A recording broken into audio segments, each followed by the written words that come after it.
wa munsi twategereje turi beshe urageze. Equipe nationale Amavubi igacece na equipe ya Nigerian Super Eagles kuri wa gatanu tariki 23/3/2025 mu mikino ya World Cup Qualifiers 2026. Imikino izabira mu bihugu bitatu budasa: Mexico, Canada ndetse n'igihugu cya Amerika. Hey, mwari mutimba ndi panzi bitamura na coach ndamusoza ati mizibite ati service hano mizibite ambwa atuwe mu bimbere atusanga imfura cyane. Sinzi impamvu bavuze ngo sanga ifu, naje kuyimenya nyuma ndaza kubabwira.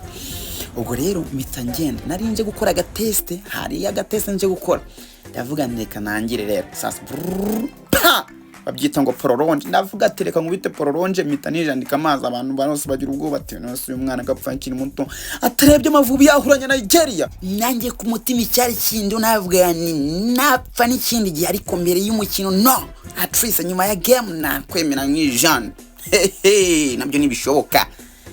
Banjandurutse mwisamaki baba weye anashaka kwa test. Abantu bakambwira ngo uyu mwenda wa equipe nationale njya kugwa, nicyo kintu bambwiye ngi wambaye ngo niyo wago mu mazi ngo itaguma ko kanya. Ndavuga ati nzagenda nikore test, zatanga inoti yanjye nijandike mu mazi. Umunota umwe njyamye kuri kano kantu aka nagatayari mba nipanzeho. Nyuma y'umunota umwe ndabyuka nabatereka ngende mve mu bintu by'abakire, ibintu se byanjye. Ubwo mbo ndahagurutse nagiye giciye mu naratunguwe. Urazi ko wa mwambaro w'umutsi short kijeje tamazi. Ndavuga ati ni rwo rwego rwa bino bintu, ati umwenda w'umuhondo ngomba kugenda nanye sa n'umuhondo mu mahoro avuguruye for the mission Amavubi versus Nigeria Super Rwanda Masi. Let's go. Tani kuita selfie ndi pan anavuga ati iki kigayo gishaka ari gikire cyangwa kizabe gikine.